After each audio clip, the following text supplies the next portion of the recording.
The human toll in Gaza is mounting.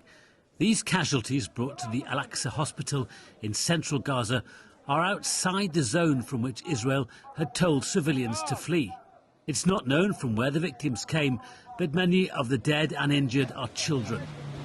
Some images, too distressing to broadcast, show the bodies of at least a dozen children. We have been here since the crack of dawn, and the bodies have completely filled the hospital yard.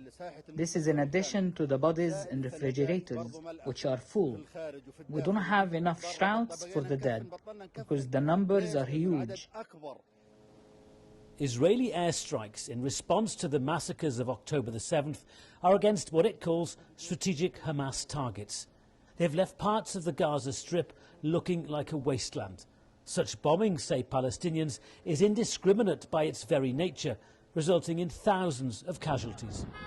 No one's getting out of Gaza for now, but through the border with Egypt, today more than a dozen aid trucks did get in, carrying basic food and medical supplies, after an initial transfer of 20 truckloads yesterday. But the UN says it's nowhere near the 500 trucks daily needed to sustain a population of more than 2 million. 30%, according to our sources, OCHA, of the infrastructure is already destroyed. The UN says that many who fled south to escape Israeli bombing are now heading back to homes in northern Gaza towards the shelling.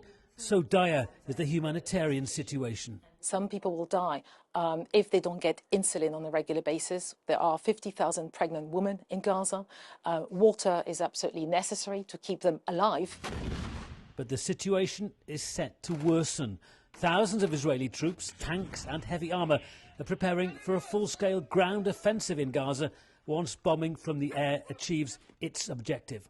It's what Israel says it has to do if Hamas is to be crushed. I have no doubt that Israel will need to go in on the ground to be able to effectively hurt and undermine and weaken Hamas, but also to be able to project power in this region and show the world and its other adversaries that are watching that we have capabilities. And I think it's a matter of day or days until that happens.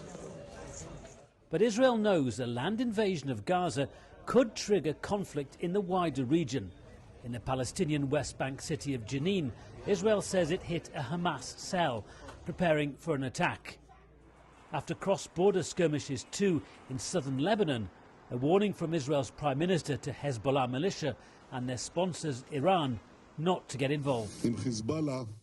If Hezbollah decides to enter the war, they'll be making the biggest mistake of their lives and hit with unimaginable force, said the Prime Minister, talking to Israeli soldiers in the north today.